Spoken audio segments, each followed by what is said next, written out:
All right, welcome everybody.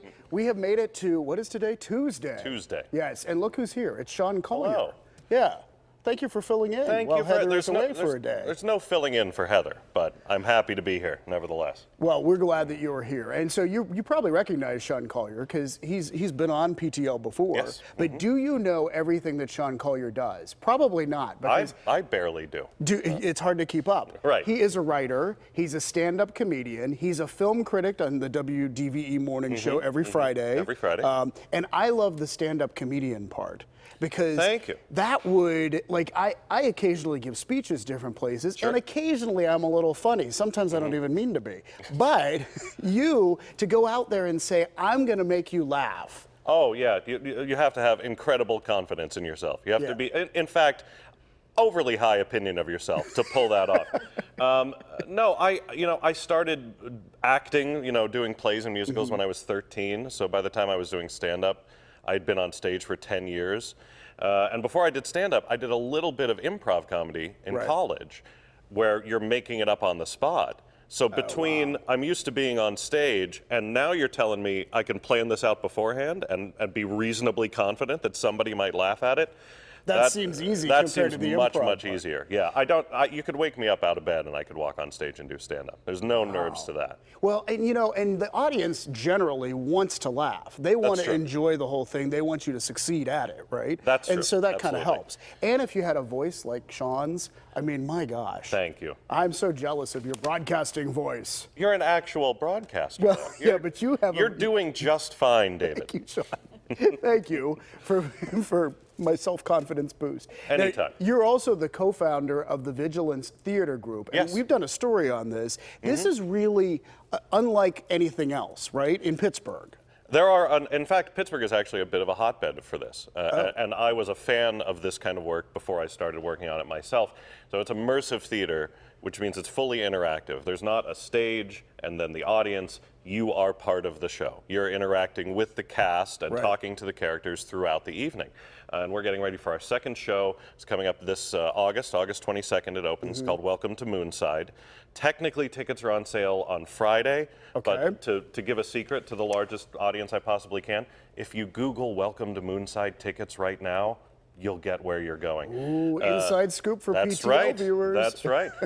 It's a political thriller with ghosts, so it's a little bit weird and a little bit spooky. And perhaps absolutely apropos, given our political state, At the moment, you could believe that an eternal malevolent spirit were actually pulling the strings. Okay, so that's coming up in August. And we're going to be at the former Lava Lounge on the South Side. I know a lot of people miss drinking at the Lava Lounge on Carson Street. We're going back to do the next show. So that's excited very to cool. be there. Good stuff. And also, we should say you're a Penn State grad. Yeah, that's right. Yeah. Theater degree and an English degree from Penn State. Class of 08. Yeah. Long enough ago that I don't remember. Let's say 08. That seems right. Okay. All right. Well, we have learned a lot about Sean right now, but we want to learn even more. And for that, he's also the associate editor of Pittsburgh Magazine. Right. Which is why you're here We today. should mention the main thing in addition to all of the extracurriculars. I almost left it out. So a little bit later on in the show, we're going to be talking to him about the City Guide, which is out. You guys do it every year, and it always has something new in it. Right. So even if you think you know Pittsburgh, you don't know Pittsburgh until you read the City Guide. We're going to find more for you and tell you about something that you haven't experienced before.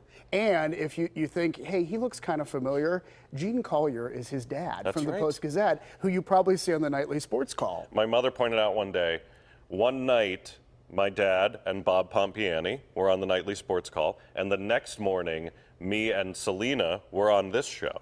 Yes. So in the course of an evening, there had been a generational shift. I just hope someone fell asleep and woke up the next morning And then very saw confused. you two on, right? Yeah. Wait a minute, there's another Collier and Pompiani. Yeah, that's funny. All right, we're ready to learn even more about Sean. All right. We're gonna give him our rapid fire quiz. So we're gonna get the music going, and here we go, 15 rapid fire questions. Okay. There's actually 17, because I got a little carried away. Oh, good. All right, so here we go. Coffee or tea, Sean? Coffee, absolutely. Twitter or Instagram? Twitter. Hawaiian Island or Colorado Ski Lodge? Neither. Let's go to Disney World. Okay, Steelers or Penguins? Penguins. Okay. Yes. Sunrise or sunset? Sunset. Vodka or tequila? Whiskey. Good. I like how you ad lib. Right. That's because your improvisational That's skills that training kick coming in, into yes. play. All right, cake or pie? Pie, please. Pizza or pierogies? Oh, tough. Pizza. Penguins or pirates? Pirates. Die Hard or James Bond? Die Hard. Okay. Shady Side or Lawrenceville? Lawrenceville, of course. Oakland or South Side? South Side, where I live. Easy. I kind of knew he Yeah. might answer that way. Convertible or motorcycle? Convertible. Tennis or golf? Neither. Tennis. Seinfeld or Friends? Seinfeld. Spaghetti or lasagna? Spaghetti. 70s music, 80s music, or 90s music? 80s music. 80s music. Good choices. You passed the quiz, Sean. Oh, we're going to what keep were you the for the failing rest of the answers? show. Yeah. So, I was heading not too long ago, over the weekend, I was in Bed Bath & Beyond. Okay. And in the Beyond section, they had Right. this. So I thought, this is great for our That's So Pittsburgh hashtag. So we were playing our little animation here. There it is. That is. Oh, hi, Heather. There she is. That's the part Heather thinks is cheesy, where you hear us say, "That's so Pittsburgh." But you know what? It is appropriate for this product because absolutely. I thought this was so interesting. So Pittsburgh Dad is out with candle flavors. I guess you call them flavors, scents. Candle flavors. You don't eat them. Do so- not eat the candle. Right, Please. but you might want to because this is Right. Kennywood Potato Patch French fries. So we wondered, what's this going to smell like? Now they also have cotton candy from Kennywood. So I will let you take the first whiff. I'm getting appropriate cheese sauce. Yes. There's a little bit of potato in there. You know, usually when I think buying a candle for the home, it's classy. Dare I say it's even a bit romantic. Okay. Well, if you want romance in your house, make it smell like a West Mifflin morning with the They're going to potato hire patch you fry. as a Right? spokesperson. Yes. All Well, right. I'm coming for Pittsburgh Dad's job. Is that it? Because I'm really curious what it smells like when it's lit up. But we can't do that because of fire laws. We're not allowed to do It'll that. start here. raining Here, very, yes, it'll very start suddenly. raining here in the studio. Well, and they started with the first Pittsburgh Dad scent was the Hills snack Which bar I scent. love. That's great. Because doesn't everyone who grew up in Western Pennsylvania Sure. remember that smell when you would walk into a Hills store? And I remember it, and I always got excited. Like the scent was like a trigger for me because I knew I was heading to the toy department as a kid.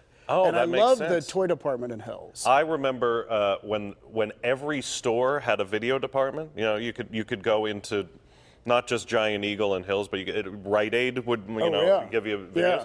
I remember looking at the Hills video section for obscure pro wrestling videotapes, which is what I was doing at 9 and 10 years old, and today, and smelling that scent. It's the icy and the pretzel and the cotton candy machine from Hills. All of it. Yeah. That's a winner. All right, and this Kennywood one, so it is available, potato patch, and also they have the cotton candy now. And speaking of Kennywood, we keep talking about the steel curtain. Have you ridden it yet? I was on the second ride Friday morning. The first ride was the contest winners, and then some of the media got to go on the second ride. Nick, our friend Nick Paradise from Kennywood asked, "Do you want to be on the first one?" And I thought, that seems wrong. I didn't win anything. Also, let those people be the guinea pigs. Let them go I see. first. So there was there was chivalry on your part. And cowardice. And cowardice. At the same Okay, time. yeah. Those two don't usually go together. I think that worked well. Now, did you enjoy the ride? Oh, I loved it. Okay. It's more, I love the traditional Kennywood coasters, of course, but there's nothing like this at Kennywood. This is more like one of the roller coasters at Cedar Point or at Universal Studios. And the most thrilling thing about it, you don't have a shoulder restraint. There's nothing over your head. Well, I was concerned for this because we were watching Selena ride it live, and I was like, wait, strap her in, put something down over her. But that's not how it works. You're completely secure. To be clear, there's something at your waist, there's something at your shin, there's like a fail-safe seatbelt beside that. But when you're 170 feet in the air and there's nothing on the top half of you, and also the chairs are not like this, but there's not a cart. It's not like the Phantom's Revenge or the Jackrabbit where you're in a car. You're basically just in the chair. And the first chair time, that looks like a football. it looks like a football, but it feels like you're at the dining room table. It feels like you're just in a thing without arms. And then all of a sudden you're And when you start to twist and just look straight down at the ground, your brain can't process that you're safe. You're absolutely terrified. You think you're going to land at Page Dairy Mart a mile down Carson. Which isn't a bad place to land. No, because I love that. You're going to fly through the air. Yeah. No, it's thrilling. I loved it. I can't wait to ride it again. When you say your mind can't process, you're feeling that. It reminds me at the Grand Canyon. Have you ever walked out on that glass walk? I didn't do the glass walk, but even if I was 5 feet away, I was kind of leaning over like I'm too close. Well, there's no fence there. No. So I was concerned when we visited the Grand Canyon. I was like, why is there not a fence? Like, I mean, I know they can't put the fence all the way around the Grand Canyon, but then that glass walk, you walk out and it's like this table. It is glass. And you're walking, and your brain is logically people don't fall through this, but you're walking out thinking, "Holy cow, what's going on?" And, so it's. And I went and looked at it in the dark, which I didn't process beforehand. I'm going to look at a hole at night. This isn't going to work out for me. But the first time I was there, I was like, maybe I'll be able to see the stars and everything over the. It was an overcast day, and I couldn't see anything. But I was there, and I was like, I'm determined. I'm going to walk out. And then I thought, is this how I go? Stupidly trying to look at a dark canyon, not realizing I'm at the edge. He wandered off, and then he fell down the canyon. Fell down the canyon. Oh, and Sean Collier. I didn't do that, but I stood there for 3 minutes, and then I went, I think there are mountain lions here. I'm going back to the car. That was smart. Yeah. I'm glad that kicked in. Yeah. So that we weren't, talking about, didn't we love when Sean Collier was on So the that show? I could be here today. Right, exactly. All right, so speaking of the steel curtain, we want to show the latest that came out from the NFL yesterday, these new jerseys. They're calling them inversion jerseys, and so they have inverted Legends jerseys for all 32 teams. The Steelers version features running back James Conner, and the idea is to invert the primary colors. So you see gold more than the black there. Okay. But what do you think of that? As a fan, as a summertime kind of thing that you might purchase? Because it's short sleeve, It is short sleeve. Eventually, the NFL is going to run out of ways of remixing the colors black and gold to get us to buy more jerseys. Right.